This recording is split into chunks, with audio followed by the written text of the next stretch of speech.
Okay, guys, we're going to take a deep breath in and out. Hey, little guys.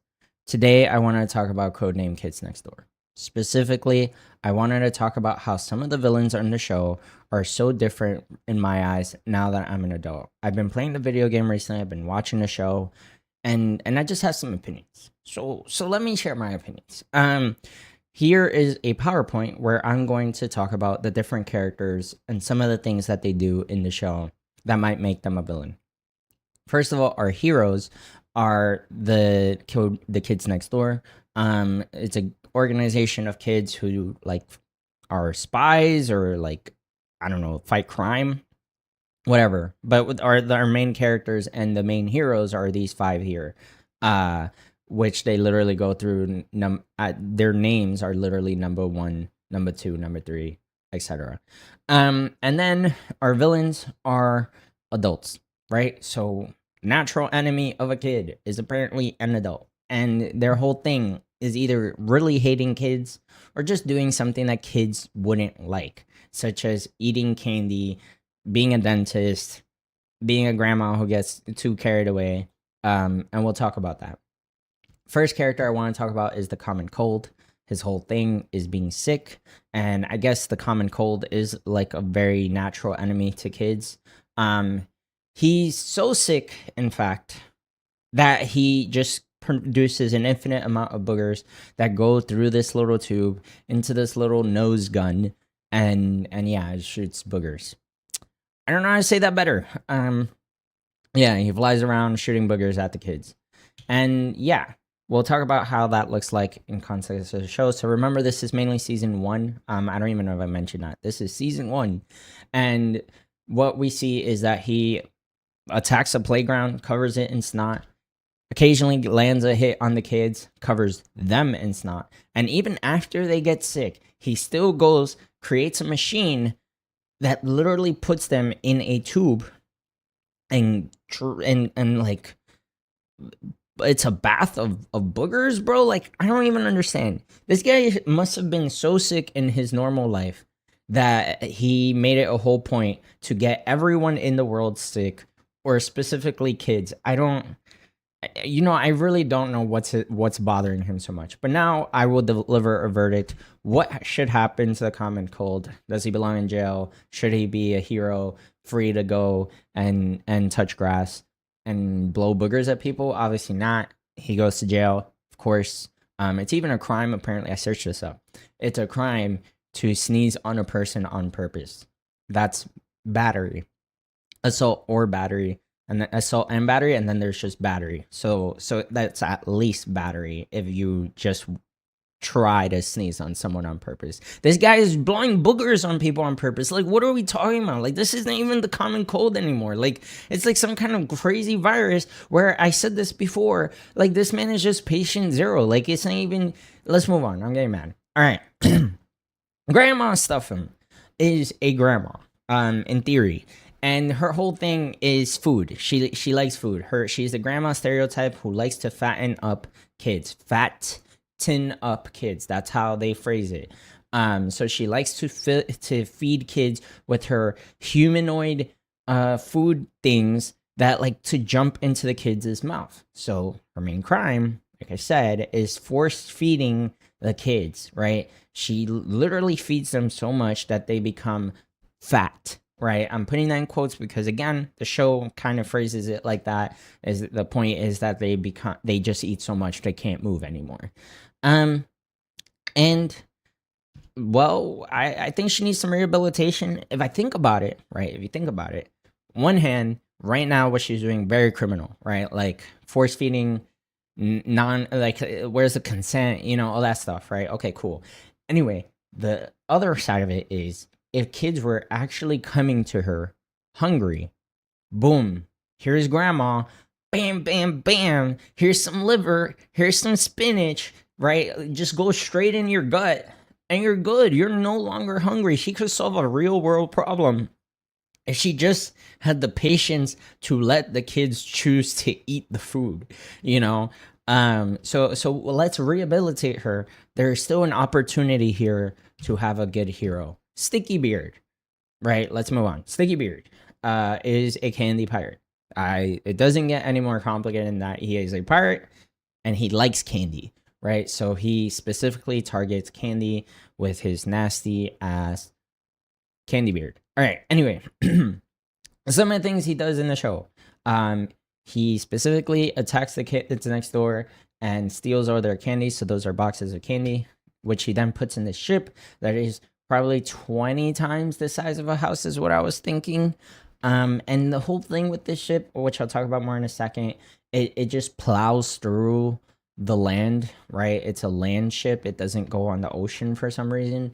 And then he puts it in storage for himself. So he has all this candy. And from the perspective of the kids, right, his crime is just stealing candy and hoarding it and not sharing it. Like it's all for him. He's greedy. That's the point. I don't care about that stuff, actually. I care more about this on the left side, that this ship is so big that it is plowing through the land, destroying houses. Look how many houses he just destroyed and just by standing there, bro. And he literally does not belong on the land, and he's causing so much property damage. So his crime, in my eyes, I mean his verdict, is jail plus bail, right? Like we'll give him some bail, we'll give him an opportunity to make his case, and I don't know, I forget why bail is really important, but we'll give him some leniency, right? And ultimately, yeah, I the property damage is the big issue for me, to be honest with you. Anyway, Night Brace. He's a dentist, mixed with like Batman elements. I'm not really sure. There's like some Spider-Man. He has like web shooters, but they shoot toothpaste instead. But his whole point is caring about teeth. He cares a lot about teeth, which is really important because in this show, the kids are like proud that their teeth are, oh my god, you know what I mean? Like, how do I begin to explain these yellow, big gapped teeth with green gush in the middle, and they're proud of this. This is their pride and joy. These painful, probably like these cavities are probably so painful. Like they probably cry every night because of these teeth, but they're happy about it because they just love candy and that's all they care about because they're kids. Well, he literally has Night Brace. Night Brace has the ability to clean the ish out of these teeth, even straightening them out and getting rid of all the gaps all in one session, bro. This is crazy. He's a hero in theory, right? Like he goes around cleaning the teeth of these kids. And then it's so shiny that they literally are flashlights at a certain point. It's crazy how efficient he is, how much potential he has as a hero. But he's not a hero because he forcefully cleans the teeth. I mean, this shot is crazy. Yeah. And then there's like flossing. Like he flosses the kids by by putting them in a trap. Like he's still on this Spider-Man gimmick, I guess, and he traps them in floss, and then they can't talk the whole time. They're stuck together. It's ridiculous, and it's like, are you a hero? And then this is the one that really threw me, is he went to dentist school. I mean, he got rejected. The reason why he's not officially a dentist and why he doesn't just normally act as a dentist is because he wanted to put braces on babies. When I heard that, that's what the show claims. When I heard that, I was like, yeah, this guy verdict, jail, right? If only I could escalate that. Like I want to believe that maybe with some time in jail, he'll have an opportunity for rehabilitation and redemption. Because his powers are crazy. The way his teeth, he fixed those teeth up was crazy. And those kids really need a dentist. So, whatever. All right, Count Spankula is a Dracula vampire guy who likes to spank things. He's literally not complicated at all. He is half Dracula, half spanker. He likes to spank, well, kids specifically.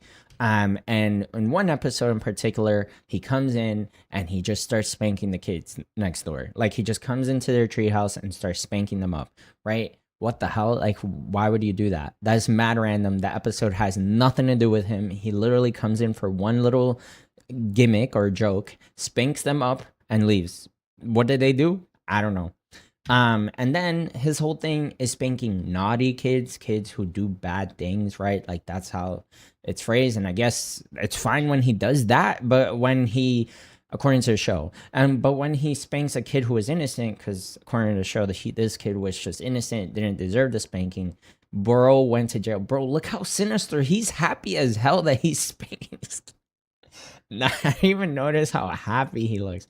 And he actually goes to jail, tries to be friends with the kids next door, and then they prank him and have him spank the judge who sent him to jail. So he spanks a judge.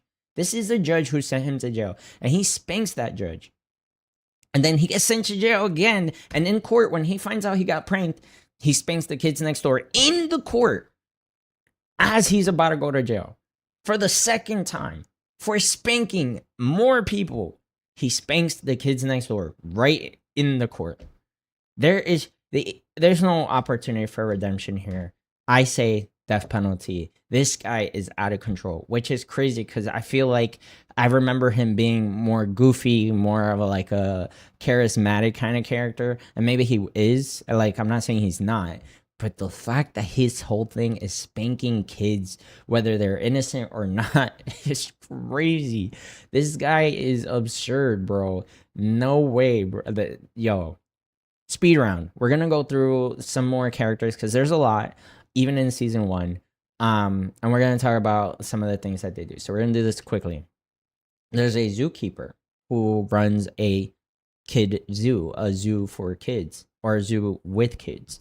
And she specifically darts the kids next door. So she puts them to sleep, kidnaps them, and then puts them in a zoo habitat. So this is a different shot of her putting them in a habitat for kids. So they are the ones on display. Instead of animals, it is children.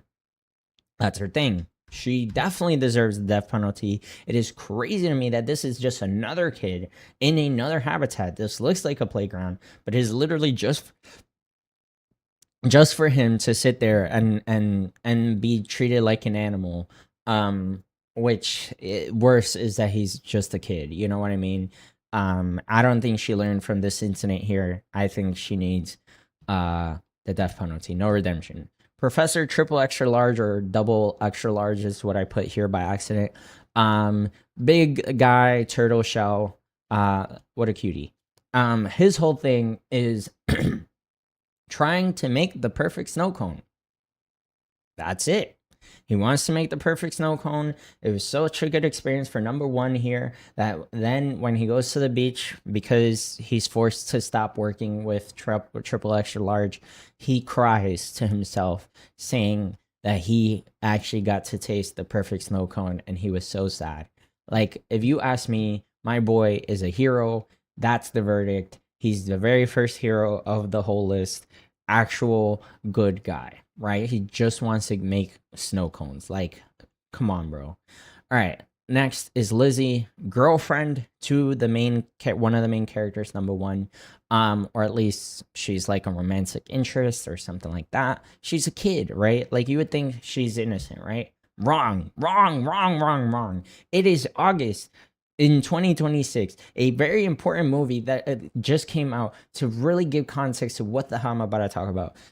Her whole thing in this episode was putting a helmet on number 1 that forces him to obsess over Lizzie. He obsesses so much over her that he puts everything, including his friends and himself, under her, I guess. It's like she puts her on top. Nothing is more important than her.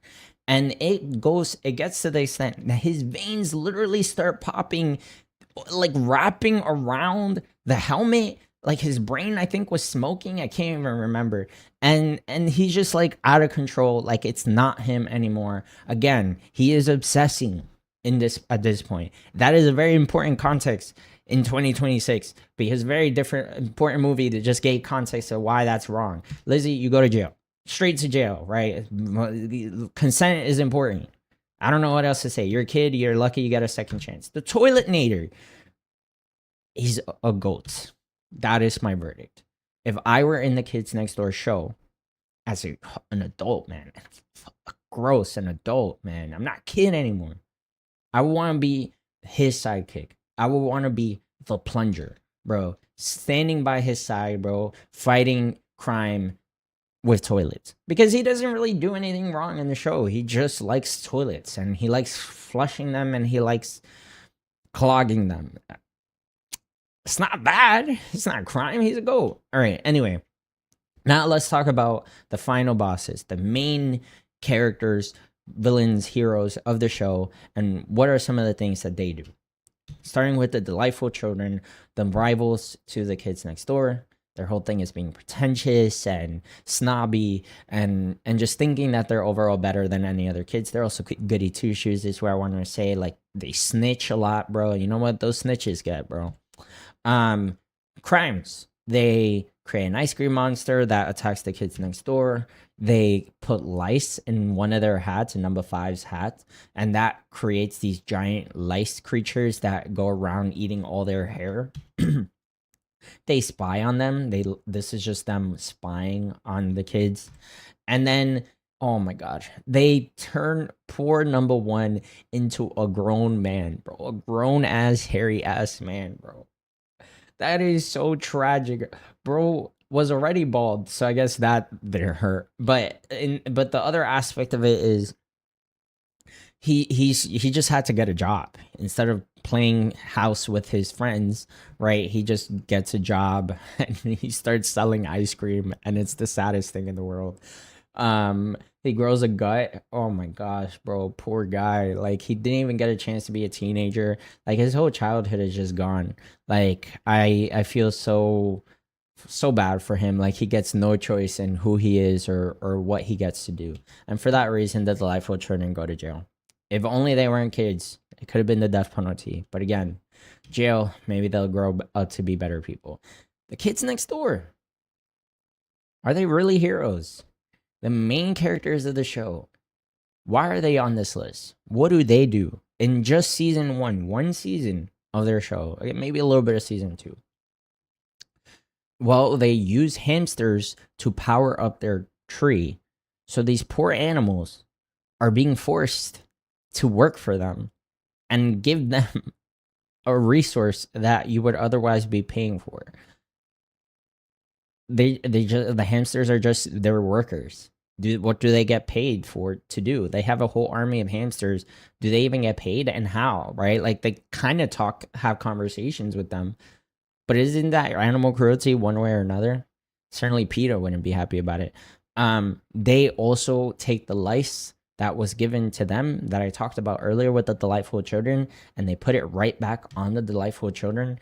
They blast a whole gusher of mustard through this building and attacking pretty much all these teenagers that are inside. So it's a roller skating rink that they thought these teenagers were doing something weird, and the weirdest thing the teenagers were doing was just having a good time, bro. And they just covered them in mustard and blew a hole in the building. Property damage. More property damage. There was a truck with a whole, I don't even know how to phrase this, like a whole truck of the whole storage of pianos. And they opened up the back of the truck intentionally to drop all the pianos onto the street. More property damage and more endangering life. And then they break into the house of the delightful children. They cut it in half. And this is their birthday, by the way. They cut their house in half. And then they steal their birthday cake and all their birthday presents, right? Well, they try to steal it, but still, the point is there was an attempt. And then they do that again. Well, where they break into their house and then just start harassing the delightful children. It might have to do with one of the crimes that I mentioned earlier, but still, like, just remember this. They break into their house to harass them, bro. To harass them. And for that, the kids next door also go to jail. Right? So now our last villain. Right? There was no pause in my conversation in that last part. Our last villain. Father. He is the main villain, in my opinion, the main guy that I think about when I think about this show, especially because he is literally the father of the delightful children. So the main rival's father is also the main rival. And that's literally father. So then what are his crimes? When they jump into his house, remember I mentioned they attacked the delightful children by breaking into their house. When they do that, father comes out to defend himself and his children.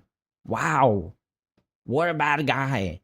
He literally just starts fighting back. Yeah, he has some flame powers. He could have burned them, but he didn't.